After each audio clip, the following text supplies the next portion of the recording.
तो एक बड़ी खबर जयपुर से सामने आ रही है, जहां पर रुई के कारखाने में आग लग गई। आग में झुलसने से 2 लोगों की मौत हो गई है। 2 महिलाएं समेत 4 लोग अस्पताल में भर्ती हैं। उनका अस्पताल में इलाज जारी है। दमकलों ने आग पर फिलहाल काबू पा लिया है। कारखाने में 2 भाइयों का परिवार रहता था और पूरी घटना है ब्रह्मपुरी थाना इलाके की।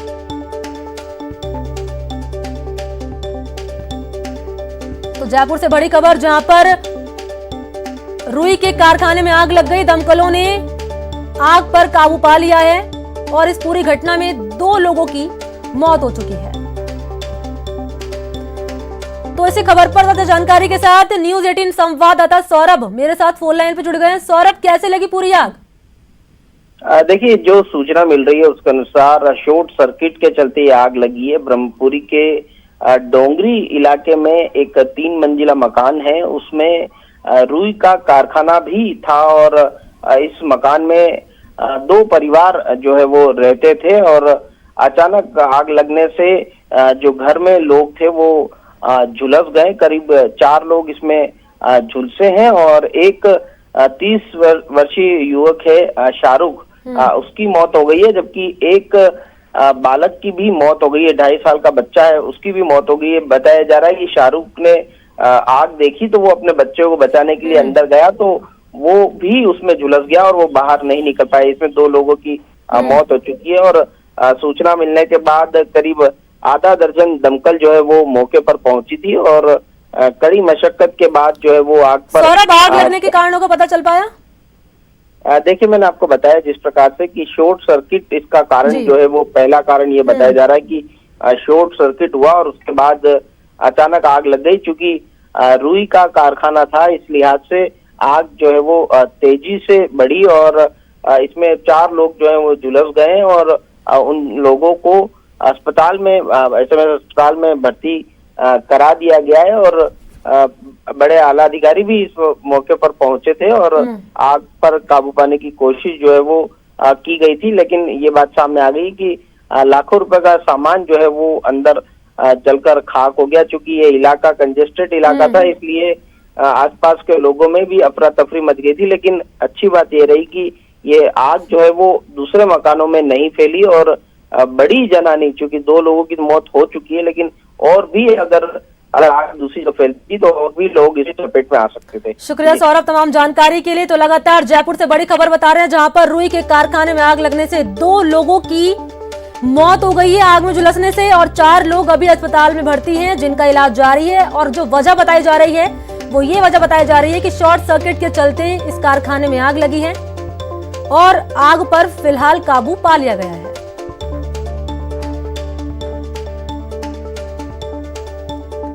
तो चलिए बढ़ते आगे। हाथरस केस को लेकर कांग्रेस के राष्ट्रीय प्रवक्ता मोहन प्रकाश ने यूपी सरकार और केंद्र पर निशाना साधा।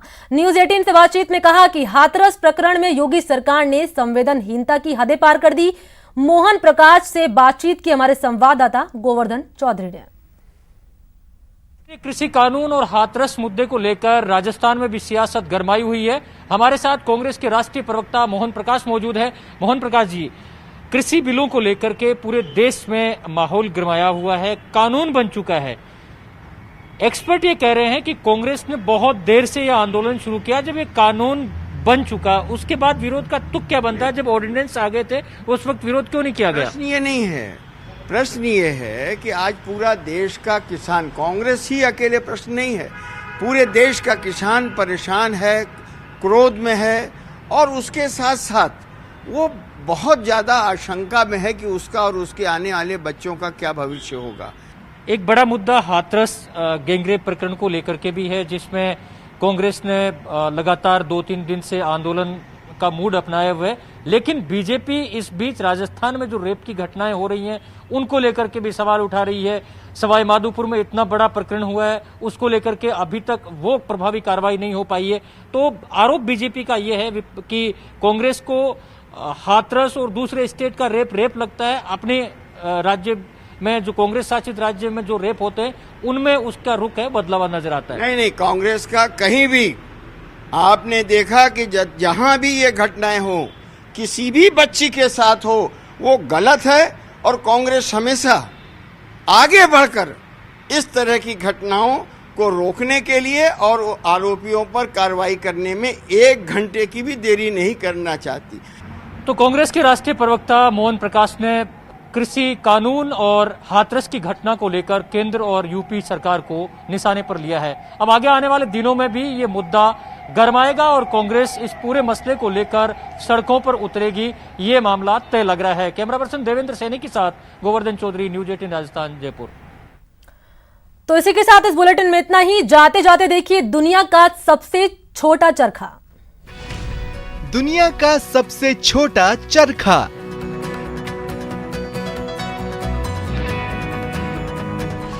छोटे चरखे से बापू का बड़ा संदेश।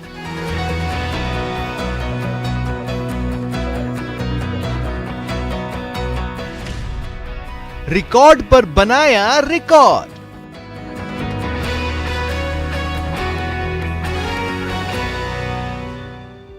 ये सबसे छोटा चरखा, इतना छोटा कि ये उंगलियों में समा जाता है।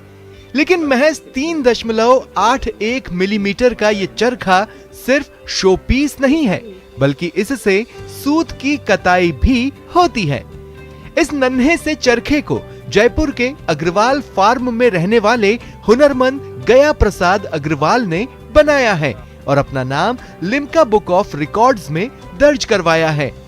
लेकिन गया प्रसाद का इसे बनाने का मकसद सिर्फ रिकॉर्ड बनाना भर नहीं था, बल्कि युवाओं को इस चरखे से बापू के आत्मनिर्भरता का बड़ा संदेश देना है। महात्मा गांधी जी का संदेश, महात्मा गांधी जी का जीवन, महात्मा गांधी जी का विचार था, वो आत्मनिर्भर की तरफ जाता था। यानी वो अहिंसा नहीं चाहते थे, वो शांति से सब कुछ जीतना चाहते थे। तो आज मैं युवाओं को मैंने ये चरखा सबसे छोटा इसलिए बनाया है जिससे कि इसको देख के युवा चौंके। फिर क्यों बनाया?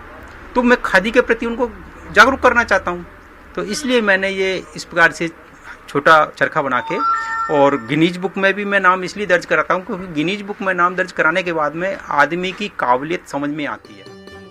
पेशे से इलेक्ट्रीशियन गया प्रसाद ने सिर्फ सबसे छोटा चरखा ही नहीं बनाया, बल्कि विदेश में बने हर रिकॉर्ड तोड़कर देश का नाम रोशन करने के जुनून ने इन्हें सबसे अलग हुनरमंद बना दिया है।